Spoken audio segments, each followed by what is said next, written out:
Disiarkan langsung dari Kementerian Kesehatan Republik Indonesia, Radio Kesehatan untuk Indonesia yang lebih sehat.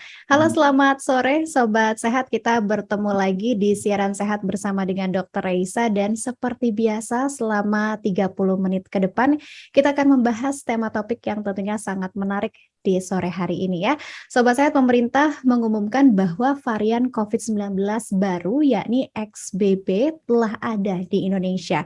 Masyarakat pun dihimbau untuk bisa tetap waspada agar tidak terjadi lonjakan di kemudian hari. Lantas bagaimana nih Sobat Sehat perkembangan kasus varian XBB tersebut saat ini, dan di sore hari ini juga dalam topik kendalikan XBB, lengkapi vaksinasi COVID-19 dan tetap prokes. Bersama dengan kedua narasumber kita ada Dr. Muhammad Syahril, SPP MPH selaku juru bicara Kementerian Kesehatan, dan Dr. Reisa Broto Asmoro selaku juru bicara pemerintah dan duta adaptasi kebiasaan baru. Selamat sore Dr. Syahril dan juga Dr. Reisa. Ya, selamat sore Dr. Reisa, Mbak Audi, dan para pendengar semuanya ya. Selamat sore Dr. Syahril semuanya. Oke, baik. Semoga sehat selalu ya untuk kedua narasumber kita di sore hari ini. Dan Sobat Sehat, untuk talk show sore ini bisa kamu simak juga melalui IGTV-nya di @Radio Kesehatan, IGTV @Kemenkes_RI, serta disiarkan juga di RRI Pro 3, rri.go.id, IGTV @RRI Programa 3 maupun YouTube RRI Net Official dan RRI Net. Bagi Sobat Sehat yang ingin bergabung, bertanya seputaran topik, silahkan di SMS WhatsApp-nya 0811-874-1919 atau mention langsung di Twitter Instagramnya @Radio Kesehatan. Mungkin sebagai awalan saya ke Dr. Reisa terlebih dahulu. Dokter, bagaimana sih dok perkembangan kasus COVID-19 secara global saat ini di tengah ditemukannya varian baru yaitu XBB? Silakan Dr. Reisa. Terima kasih Mbak Andini. Sobat Sehat, Hatias, dan para pendengar RRI, memang kalau kita melihat secara global ya, kasus COVID-19 sayangnya sedang naik kembali. Memang kita bisa kaitkan dengan salah satunya adanya varian baru nih yang tengah merebak ya, ditemukan di banyak negara, yakni adanya varian XBB ini. Atau berdasarkan WHO penamaannya adalah BA.2.10. Jadi XBB ini merupakan mutasi dari BA.2 dari varian Omicron. Jadi ini masih termasuk varian Omicron sebenarnya, yang memang pertama kali diidentifikasi itu pada bulan Agustus lalu. Yang perlu diingat ya Sobat Sehat semuanya, bahwa mutasi virus ini kan sebenarnya sesuatu yang alamiah terjadi. Jadi memang sangat mungkin terjadi. Nah, ketika satu virus itu bermutasi, banyak hal yang harus kita waspadai, yakni apakah dia berubah menjadi lebih ganas, lebih cepat menular, atau dia menjadi lebih lemah, yang memang ternyata mengakibatkan gejala yang lebih ringan. Nah, kalau kita melihat dari adanya kenaikan kasus dengan varian baru XBB ini di negara-negara tetangga kita ya, seperti misalnya Singapura gitu ya. Nah, tentu kita harus ingat kembali nih bahwa ternyata COVID-19 ini masih merupakan ancaman bagi kita semua. Jadi kita mesti ekstra hati-hati lagi kalau misalnya kita ingin menekan jumlah penularan XBB ini di Indonesia. Tentunya kita harus ingat lagi ya yang namanya prokesnya. Kita harus sudah mampu lah ya menilai berbagai resiko yang ada di sekitar kita, dan kita harus mau nih mulai mengingatkan diri kita supaya mau memakai masker lagi, kemudian menghindari kerumunan kembali, dan tentunya lengkapi vaksinasi agar kita tetap terus terproteksi. Oke, baik. Nah itu ya prokes-prokes yang mungkin sejauh ini sudah mulai dilupakan oleh beberapa orang, ini harus lebih giat lagi untuk didisiplinkan dilakukan ya. Nah Dr. Syahril, tadi Dr. Reisa sudah berbicara seputar kondisi secara global, tapi bagaimana dengan kondisinya di Indonesia, Dr. Syahril? Ya, terima kasih pendengar semuanya. Jadi memang kita dalam 3 hari terakhir ya, jadi hari Kamis, Jumat, Sabtu, itu kita agak kaget karena ada kenaikan kasus ya. dari biasanya 2.000, 2.200, tahu-tahu 3.000 selama 3 hari. Nah, tapi alhamdulillah kemarin turun lagi menjadi kembali ke 2.700 lagi.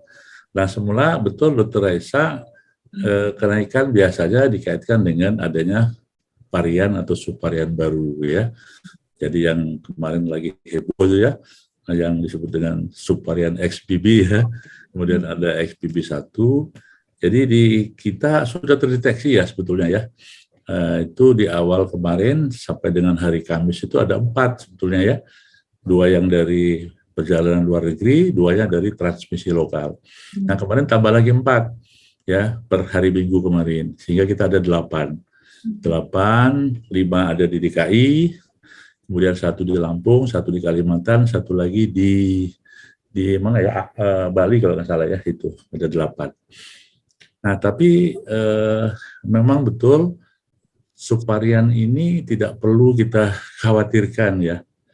Dari 24 negara tadi yang disampaikan Dr. Raisa, itu memang terjadi lonjakan kasus. Hanya saja mereka tidak banyak yang masuk rumah sakit dan tidak ada yang meninggal ya. Sehingga ya biar saja, karena memang satu alaminya virus, mereka melakukan suatu mutasi terus-menerus. Nah, bagi kita adalah kita tetap waspada, terutama bagi orang yang lansia ya, sama orang-orang yang dengan komorbid itu, walaupun tidak terlalu berat seperti Omikron, bisa jadi kalau orangnya lansia, kemudian komorbid bisa kena juga gitu ya. Jadi tetap waspada ya, hati-hati. Nah, bagaimana kita supaya tidak menambah jumlah, ya tetap dengan, kan ada himbauan WHO ya kemarin itu ya, Dr. Raisa ya, kita udah dekat nih katanya, udah tanda-tanda di depan mata itu akhirnya bunyi. Tapi harus diikuti juga dong dengan umpamanya prokes yang betul, tetap kita pakai, kemudian vaksinasi dan seterusnya. Jadi jangan sampai tanda-tanda sudah dekat tapi kita malah abai dan tidak sampai ke finish dengan baik gitu. Oke, baik. Nah, kemudian kembali lagi ke Dr. Raisa, tadi disampaikan bahwa sejauh ini varian XBB ini tidak mengalami kasus kematian atau belum muncul kasus kematian. Semoga memang tidak sampai terjadi. Tapi kalau berbicara bahayanya, apakah gejala-gejala yang dirasakan oleh pasien ini juga sudah ada ciri khasnya nih, Dr. Raisa? Ya, tadi sesuai yang Dr. Syaril sudah mengatakan ya, bahwa memang varian XBB ini biasanya gejalanya lebih ringan ya. Jadi kita senang nih dia bermutasi, tapi fatality-nya lebih rendah dibandingkan varian-varian sebelumnya. Ya kita berharap dia bermutasi menjadi ke yang makin lemah terus gitu ya. Jadi kitanya jadi nggak terancam lagi gitu. Tapi memang selain gejala yang kita harus perhatikan, tapi juga penularannya. Karena kalau kita lihat di Singapura, peningkatan kasus XBB ini memang berlangsung cepat dan memang sudah mencapai 0,79 kali gelombang BA.5 ya, Dr. Syaril ya.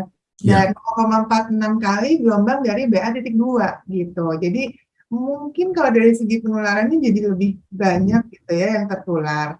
Tapi gejalanya pada umumnya ya, karena ini sebenarnya masih Omikron ya, jadi biasanya pasti lebih ringan dibandingkan yang varian-varian sebelumnya. Kita dulu ada Delta tuh yang banyak menyerang pernapasan bawah, nah kalau Omikron kan memang gejalanya lebih banyak di pernapasan atas gitu ya. Jadi biasanya gejala yang muncul tuh pasti ada demam, kedinginan, ngilu-ngilu gitu ya, nyeri otot, nyeri sendi, terus ada batuk, pilek, rasa kelelahan, ada sakit kepala, mual muntah juga ya. Tapi ada juga sih yang mengalami sesak napas. Tapi memang kita harus bersyukur bahwa sampai sekarang dan semoga kedepannya juga tidak ada yang mengalami kematian. Dan mungkin ini juga banyak sekali dipengaruhi adanya upaya kita untuk memvaksinasi diri sendiri. Jadi tentu meskipun dia gejala lebih ringan, kita juga tetap harus meningkatkan imun kita supaya tetap kuat nih melawan si virus ini. Jadi buat semuanya mungkin yang belum sempat atau lupa nih untuk booster, segera booster. Karena ini sudah terbukti untuk menekan fatality gitu, jadi bisa menyelamatkan nyawa. Tapi memang tetap harus hati-hati ya pada orang-orang yang memang punya penyakit penyerta tadi ya, punya komorbid yang tidak terkontrol. Nah ini harus hati-hati. Jadi ya upayakan periksa diri sendiri, kenali kesehatan diri sendiri, dan kalau memang punya penyakit penyerta, upayakan untuk bisa tetap terus mengkonsumsi obat-obatannya dan konsul lah secara rutin kepada dokter pribadinya. Oke, baik. Berbicara vaksin, Dokter Syahril, bagaimana upaya pemerintah dalam penyediaan maupun pemerataan stok vaksinasi? Ini sekaligus juga menjawab pertanyaan beberapa netizen, Dok, yang sudah masuk dan cari-cari vaksin dari @heriday. Min, vaksin booster kapan ready lagi? Dan juga ada @lola napitupulu. Min, tolong boosternya segera disediakan. Aku sudah bisa vaksin booster, tapi ketika datang vaksinnya sudah habis. Nah, ini bagaimana tanggapannya Dokter Syahril? Ya, alhamdulillah ya. Jadi kemarin kita memang sempat ya ada kekosongan atau logistik yang kurang ya di dalam vaksin booster. Tapi alhamdulillah saat ini kita sudah datang lagi 5 juta dosis ya dari Pfizer dan sudah didistribusikan minggu yang lalu ya. Didistribusikan 2,5 juta, 2.500.000 dan sekarang segera akan didistribusikan lagi. Dan kabar baik, kita dari perusahaan dalam negeri yaitu Bio Farma sudah bisa memproduksi vaksin baru namanya Endovac ya. Itu salah satu karya anak bangsa merah putih yang nanti akan diedarkan karena sudah mendapatkan izin dari Badan POM ya, Dr. saya. Dan jadi Pfizer 5 juta ini dan segera akan ditambah itu. Nah sehingga ya mudah-mudahan kita tidak lagi mengalami kekurangan lagi vaksin itu.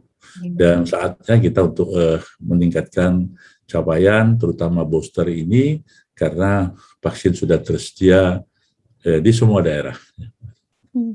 Oke, alhamdulillah ya sudah mulai terisi juga kekosongannya. Jadi buat kamu yang kemarin udah nyariin, segera datang ke fasilitas atau sentra vaksinasi terdekat ya. Oke, baik. Kita ke Dokter Raisa lagi, Dok. Prokes yang sebaiknya kita terapkan seperti menggunakan masker, jaga jarak, itu untuk bisa menghindarkan kita juga dari si varian baru ini. Tapi masyarakat aktivitasnya sudah kembali normal. Kemarin juga udah banyak event-event ya yang mungkin bisa didatangi dan juga otomatis bikin kita akhirnya, udah banyak orang nih, saya mau buka masker aja deh biar bisa seru-seruan bareng. Nah, bagaimana Dokter Raisa melihat kondisi atau mungkin juga perilaku masyarakat saat ini, Dokter? Iya, memang bagi sebagian besar masyarakat, saya rasa pandemi 2,5 tahun lebih ini cukup mengekang ya. Dan sekarang ketika kondisi sudah berangsur-angsur normal kembali, aktivitas sudah mulai tinggi kembali, kegiatan di masyarakat kumpul-kumpul juga sudah mulai banyak gitu ya. Tentu menjadi suatu kelegaan yang luar biasa. Tapi ingat, memang ini nggak enak nih beritanya nih, dengar kok ada lagi gitu ya. Kapan sih selesainya? Nah, tenang aja, kalau misalnya memang ingin segera selesai, kita kan tetap harus saling bekerja sama nih. Nah, kuncinya tetap sama aja, mau ada varian apapun, yang namanya prokes kan nggak ganti ya, dari awal tuh tetap sama gitu. Karena apa? Ya prokes yang sudah terbukti untuk menekan penularan, ya minimal 3M itu ya kan, memakai masker, menjaga jarak aman, kemudian mencuci tangan. Ketika kita sudah ada vaksin semuanya, ditambahin lagi dengan status vaksinasi kita yang harus dilengkapi. Nah, jadi dari dulu sampai sekarang sebenarnya tetap itu upaya kita, ikhtiar kita sebenarnya itu, ya. Nah, terkait dengan pelonggaran yang sudah dilakukan, tentu ini beriringan dengan penilaian risiko. Ketika kita berada di kerumunan masyarakat, tentu risiko kan akan lebih tinggi, ya kan? Nah, ketika risiko lebih tinggi, tentu kita mulai harus mengetatkan lagi penggunaan masker, justru malah jangan dilepas. Kalau kita melihat negara-negara tetangga yang memang sudah mulai melonggarkan penggunaan masker, gitu ya, ternyata kan juga dengan adanya varian baru ini lagi, beriringan dengan jumlah kenaikan kasus, bahkan ledakan kasus di beberapa negara. Nah, ini yang harus kita cegah, jangan sampai nih kita kayak gitu juga, gitu ya. Tentunya udah tahu berkerumun ya pakailah maskernya. Ketika resiko sudah rendah, kita berada di ruang terbuka, nggak banyak orang gitu ya, kita tahu kondisi kesehatan masing-masing, nah itu baru boleh. Tapi kan kita sendiri nih yang bisa menilai resiko itu. Jadi harap diwaspadai kembali supaya kita tidak tertular dan menularkan ke orang lain. Maka kita perketat kembali prokesnya untuk sementara waktu ini sampai kita bisa menilai, kondisinya nih benar-benar nggak naik nih, kemudian turun lagi jumlah kasusnya, kemudian fatality-nya juga benar-benar rendah. Nah, itu mungkin kita bisa mulai membicarakan prokes yang selanjutnya ya, Dokter Syahril ya. Tapi pengalaman saya juga kayak di luar negeri ya, Mbak Andini ya, misalnya kita berada di konser musik gitu ya, di sana tuh tetap pakai masker pada saat di konser loh. Jadi tetap saling melindungi gitu ketika berada di tengah kerumunan. Jadi jangan sampai lepas nih ketika kita berada di risiko tinggi ya kita tetap harus pakai masker gitu. Oke, baik. Jadi boleh silahkan untuk jalan-jalan, pergi ke tempat-tempat yang mungkin juga ada konser, festival dan sebagainya, tapi jangan lupa prokesnya ya, Sobat Sehat, karena mau bagaimanapun tadi penjelasan Dokter Syahril dan Dokter Isa juga, COVID-nya masih ada, bahkan keluar lagi nih varian yang baru ya. Oke, baik. Dokter Syahril, kemudian Dok, sebelum kita membacakan pertanyaan dari netizen, mungkin boleh diinformasikan juga hasil dari G20 kemarin yang baru saja berlangsung di Bali, apakah ada hal-hal yang membahas terkait dari pandemi secara global nih, Dokter Syahril? Ya, terima kasih. Saya buka catatan dikit ya, karena itu panjang banget, jadi saya buka sedikit biar bisa clear ya. Jadi sobat-sobat sehat semua, jadi kita udah berakhir tuh kemarin ya. G20 atau G20 yang pertemuan diawali dengan pertemuan menteri-menteri kesehatan ya, yang nanti tanggal 15 sampai tanggal 17 itu oleh Presiden dan negara-negara yang anggota dari G20 itu ya. Jadi ada banyak kesepakatan atau poin-poin penting ya yang perlu kami sampaikan kepada sobat-sobat sehat semua. Jadi di sana pada saat pertemuan para menteri kesehatan itu, satu ada kesepakatan dana kesiapsiagaan. Nah, jadi semua negara itu sepakat nih, kita semua mengumpulkan dana atau menyepakati dana untuk pembiayaan dan respon pandemi ya melalui Financial Intermediary Fund ya. Jadi ada itu, jadi ada kesepakatan untuk memberikan suatu dana kesiapsiagaan sebagai respon pandemi ya seluruh negara-negara G20 itu. Yang kedua, negara G20 bersepakat meneruskan dan memperkuat mekanisme ACTA ya sebagai sebuah entitas formal ya untuk memperluas akses dan memobilisasi berbagai sumber daya dalam menghadapi pandemi selanjutnya.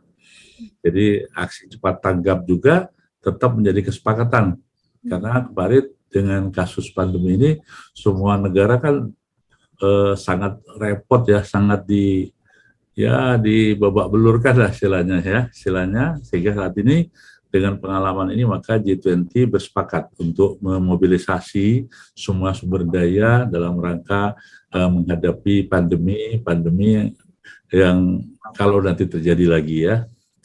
Kemudian penguatan surveillance genomik. Nah, surveillance genomik ini adalah surveillance di mana genom virus-virus ini perlu diketahui ya. Tadi kan dia mutasi tuh. Ya, tahunya mutasi menjadi umpamanya BA4, BA5 melalui genomik ya pemeriksaan. Kemudian tadi ada XBB ya, itu juga melalui. Nah, sekarang semua negara anggota G20 ini harus bersepakat melakukan surveillance itu. Jadi bukan hanya surveillance biasa saja ya, Dr. Esa ya.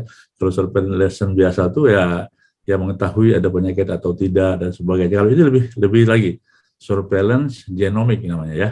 Jadi betul-betul semua negara diharapkan mampu mempunyai suatu kemampuan mendeteksi itu ya. Kemudian ada sertifikat jalan dalam bentuk digital.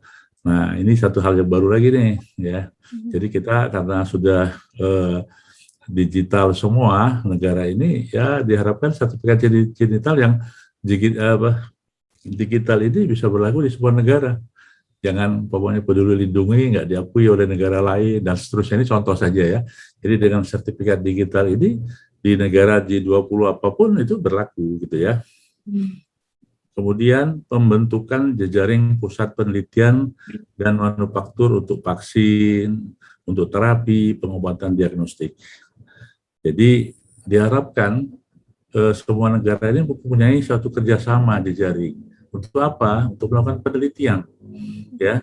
Kemudian manufaktur juga untuk suatu bagaimana dapat memproduksi vaksin, obat-obat, dan alat-alat untuk diagnostik yang lain. Sehingga kita saling bagaimana memperkuat penelitian untuk vaksin, untuk obat maupun untuk diagnostik yang lain.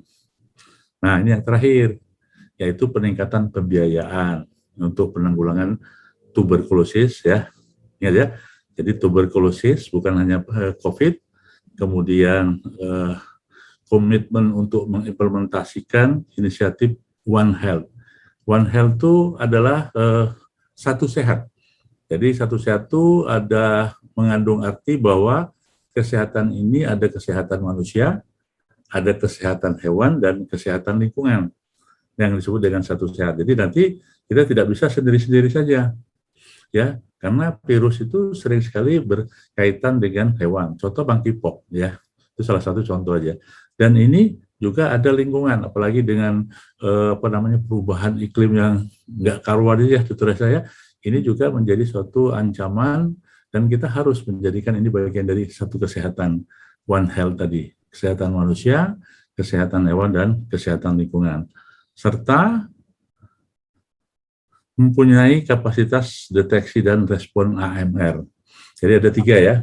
Satu tadi adalah untuk tuberkulosis. Yuk semua negara bagaimana memberikan suatu bantuan pendanaan agar tuberkulosis, kemudian untuk One Health, dan satu lagi AMR. AMR itu adalah antimicrobial resistance. Jadi resisten terhadap antimikroba yang saat ini, karena banyak sekali loh obat-obat kita yang sudah kebal dengan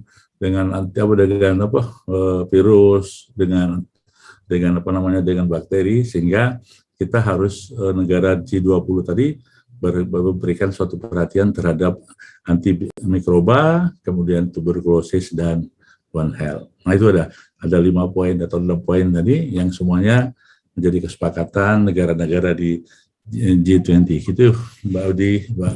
Oke. Baik, Dokter Syahril. Jadi secara tidak langsung juga sisi positif dari pandemi ini banyak pelajaran yang bisa diambil dan inovasi yang tercipta pada akhirnya ya, Sobat Sehat. Nah, kemudian Dokter Syahril dan juga Dokter Raisa, ada Ana ini dari WhatsApp di 081336 sekian yang bertanya, bagaimana tanggapan dokter dengan masyarakat yang sedang kurang fit tapi tetap memaksakan beraktivitas di luar, batuk-batuk di angkutan umum, mungkin ini bikin orang-orang di kanan kirinya bentar-bentar nengok. Nah, ini menarik ya, Dokter Syahri dan juga Dokter Raisa. Mungkin saya mau minta tanggapan dari kedua narsum kita, dari Dokter Raisa terlebih dahulu. Mungkin Dokter silakan.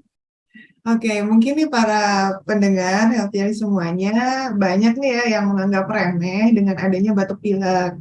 Karena itu kan kita udah kenal ya, gejala itu udah bertahun-tahun gitu ya. Jadi kita tetap memaksakan diri untuk beraktivitas di luar rumah.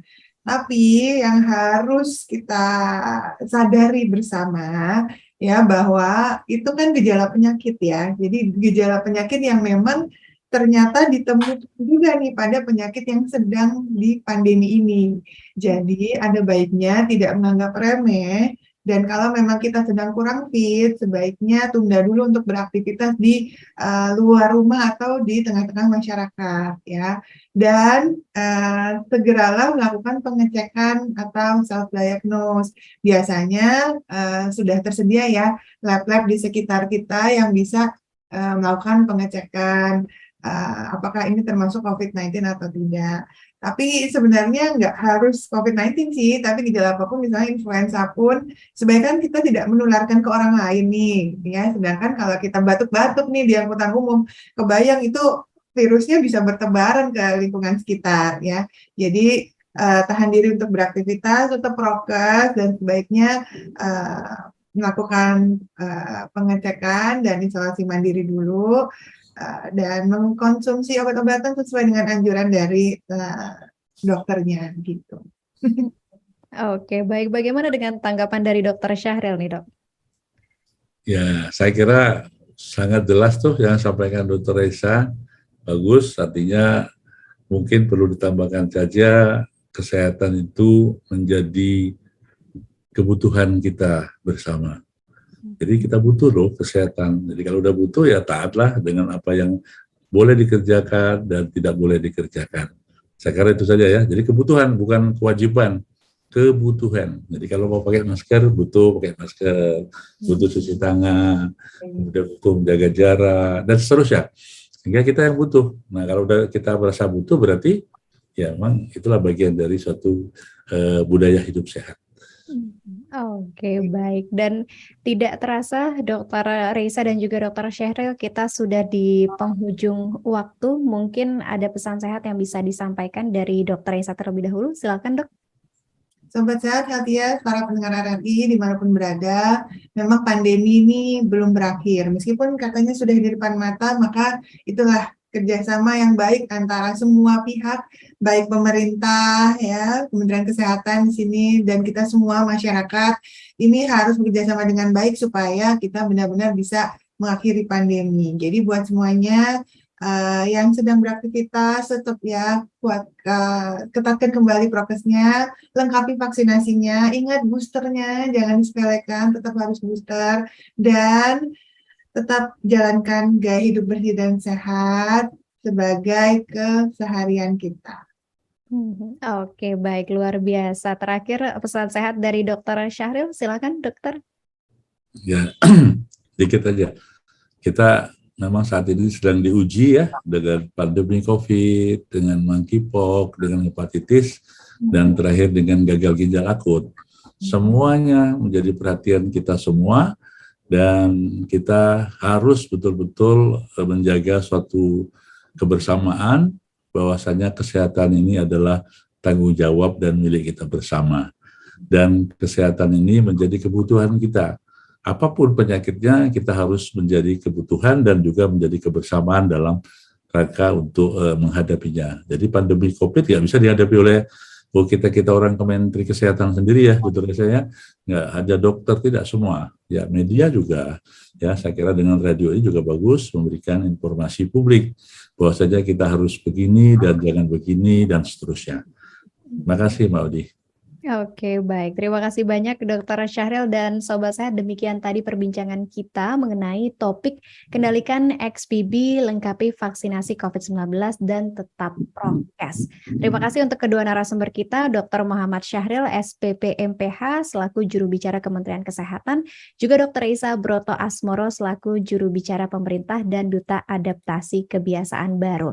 Dan untuk informasi kesehatan dapat kita akses di kemkes.go.id, maupun sosial media Twitter @kemenkesri, halo Kemenkes 15567, serta tentunya di radiokesehatan.kemkes.go.id. Terima kasih untuk Sobat Sehat yang telah bergabung, baik melalui Radio Kesehatan maupun sosial medianya di IGTV @kemenkes_ri dan IGTV @Radio Kesehatan.